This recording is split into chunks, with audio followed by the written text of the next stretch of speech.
Puis-je utiliser mon terminal sur n'importe quel réseau? Comment l'accès au réseau est-il contrôlé? Et surtout, y a-t-il un équipement pour faire cela? Telles sont les questions auxquelles nous allons répondre dans cette vidéo.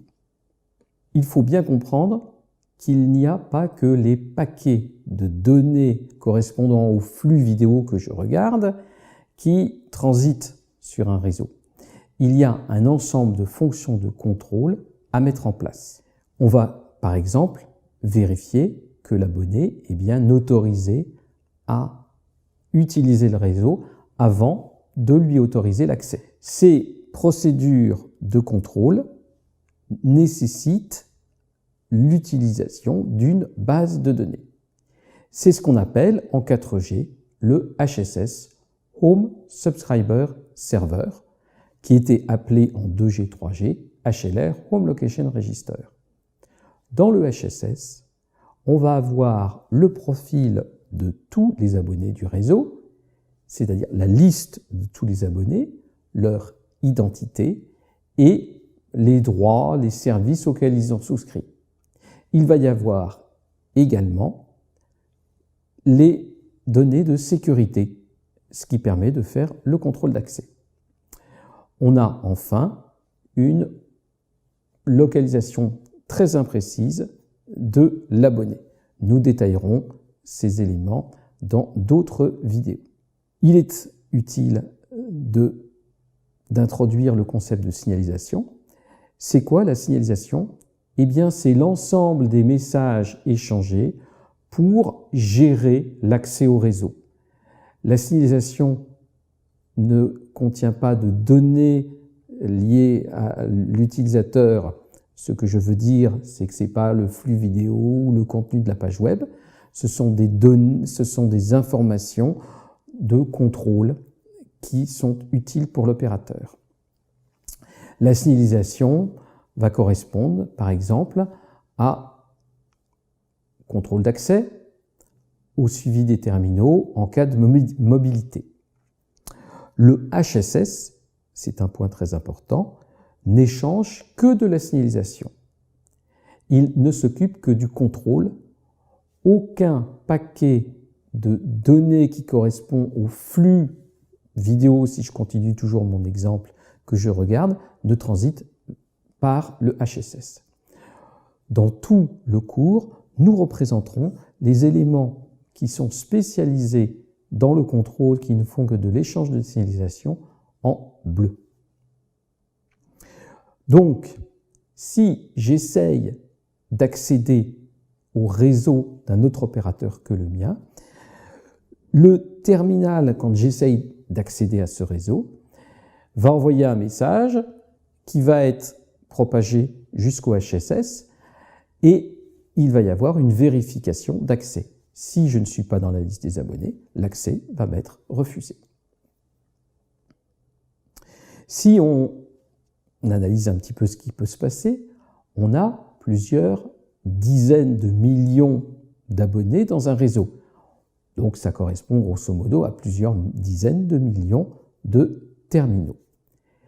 Si à chaque fois que quelqu'un se déplace ou fait une opération sur son terminal, qu'on veut contrôler l'accès, il faut envoyer une requête au HSS. Le HSS, même si les machines sont puissantes, risque d'être saturé à devoir gérer cet ensemble de requêtes de contrôle simultanées. On a, en plus du fait de la sporadicité des transmissions, nous le verrons dans le cours, besoin de pas mal d'échanges de signalisation pour gérer cette sporadicité. On introduit donc le MME pour Mobility Management Entity.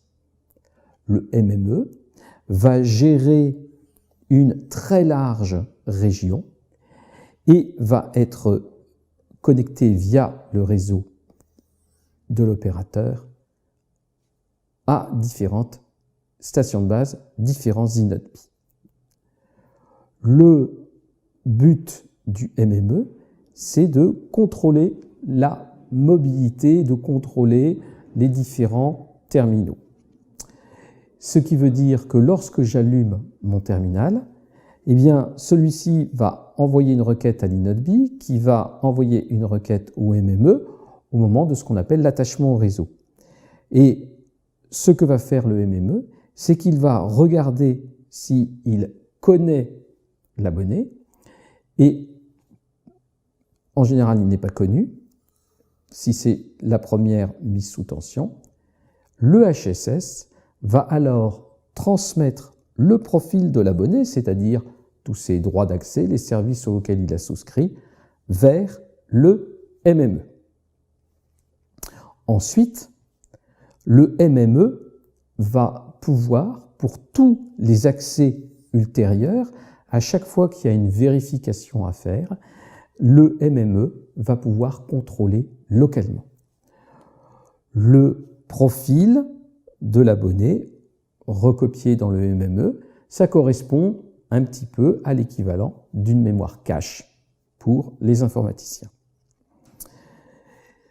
Le MME est donc l'équipement qui va être en quelque sorte le chef d'orchestre local pour une région. Il y a quelques MME dans un réseau français national. Les MME ne gèrent, comme le HSS, que la signalisation. Et ce sont des machines assez puissantes qui peuvent gérer de l'ordre de 10 millions d'abonnés. Plus précisément, si nous listons l'ensemble des fonctions du MME, ils sont marqués sur le transparent.